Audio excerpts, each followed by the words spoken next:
Hey, it's Karri Flatla for Friday Fire at Remax Real Estate, Lethbridge, and KarriFlatla.com. So I just want to pick up where I left off last week for Friday Fire, and we talked about pricing your home for maximum impact. And in that episode, we talked about the 3 steps that I take more on the analytical side to price a home when we're listing it. So the first step was doing a macro analysis of the Lethbridge market, so supply and demand. The second step is looking at your competition, so unsold listings on the market that buyers might be comparing your house with. And the third step is looking at sold listings and finding out what those homeowners actually sold their house for. So unsold sometimes is la la land, and then sold is reality. But there's another layer to pricing a home, and a very experienced, highly intuitive realtor is very, very good at this. And it's difficult to teach, but I'm going to do my best to teach you at least the basics of it today, if you're a homeowner thinking about selling. So it's if pricing a home is art and science, this is the art. This is the intuition. This is the qualitative instead of the quantitative. So that means that you can have 2 homes in the same neighborhood that on paper, on a listing, have very similar features. Maybe they're even the same builder, same year of construction, same floor plan, similar finishings, similar neighborhood. So why would one home sell for more than the other? And when a realtor walks into a home, if they're very experienced and they have a strong intuition about the market, it just hits you when you walk into a home if the home is going to capture the high end of the range or not. So what are those things that we're looking for, and can you fix those things if they're missing? So for example, what is the first impression of the home? So when I pull up to a home, the front elevation and the front yard, that's my first impression. Well, it's actually my second impression because I've already looked at the listing if I'm a buyer. But my first impression of the realtor is I pull up to the home. Does it match what you told me as the homeowner on the phone? Am I impressed? Is the grass cut? Is it green? Is the front door in nice condition? Is the roof falling apart, or is it maintained? All of those things, right? Is the fence leaning, or is it in good condition? When I pull up, that gives me the first impression, and that's what buyers are going to see too. And they'll start making unconscious decisions about your property before they've even walked in the front door. And then when I walk in the front door, certain things will hit me, right? So how does the house smell? Smell is the most powerful influence on emotions in the moment. Does it smell bad? Does it smell like a cat? Does it smell like a wet dog? Does it smell like food smells because you were cooking something the day before? Does it smell like a dirty house? So those things matter. Then as you walk through the home, does it sort of have that wow factor in the sense of maintenance? Does the seller care about the home? Is the seller trying to put their best foot forward for the buyer? Those things have such a strong impact on a buyer. And I've always said that a buyer has an emotional reaction first to a home, and it happens in the first minute or 2 between driving up to the home and walking through the front door. And I, as the realtor or the showing agent, cannot control how that buyer is going to feel.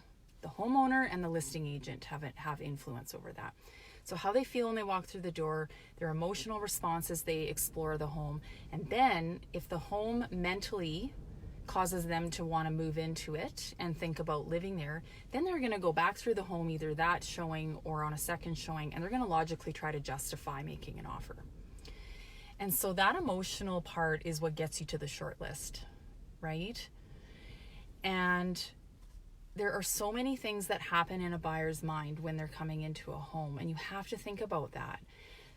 If you have a pet, for example, well, what if that buyer's allergic to cats? Or what if that buyer has an aversion to dogs? They don't want to deal with your pet smell or the dog hair or anything like that, even though you might have a lovely dog and you love your dog.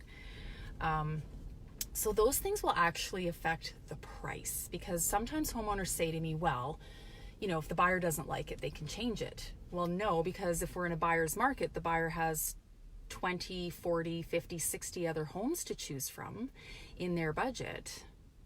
And if you were a buyer, wouldn't you rather buy a home where you don't have to deal with that? Nobody wants to move into somebody else's mess or weird paint colors or lack of maintenance. So buyers have choice, and you always have to remember buyers have choice.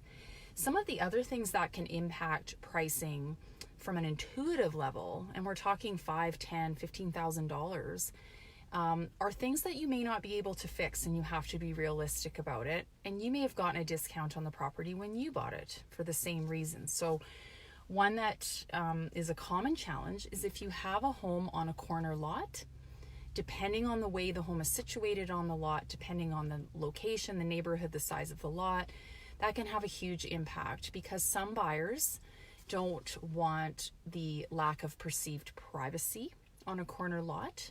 Whether it works for you or not, remember, doesn't matter. Often you have less of a proper backyard on a corner lot, and a lot of people don't want to shovel around a corner lot in the summertime. We are in Alberta, even in Lethbridge, we get lots of snow. So the way the home is situated on the lot, it doesn't even have to be a corner. It could just be like a slightly narrower lot. Maybe there's no lane access at the back, which a lot of people value. Or it could just be that street. Maybe your neighbors aren't taking care of their yard. You know, these are all things that, again, on paper, the two houses might look the same, but there's all of these other things that are influencing the perceived value. And when buyers have choice, they're going to choose the home that checks more things off their list rather than trying to change your home to make it work for them, right? And even in a balanced market, buyers still have a fair bit of choice. So even something like paint color, the biggest return is on changing a paint color. If it's too personal and too specific and you can brighten up the room with paint, that's the biggest return on your time, money, and effort. So staging is another thing, the way your furniture is arranged, which I can help you with. You know, these are all things that just have an impact on when the buyer walks in, and it can impact their offer price. It can impact the final value that you get for your home. So they're very difficult things to translate on paper, but a really experienced, intuitive realtor who understands space and emotion and how buyers make decisions, they can help you prepare your home and maximize the perceived value and ultimately the market value. So that is the second part of the art and science of pricing your home for maximum impact. If you have any questions, 3827335, or give me a visit at karriflatla.com. Have a great weekend, and we'll see you for next Friday Fire. Bye-bye.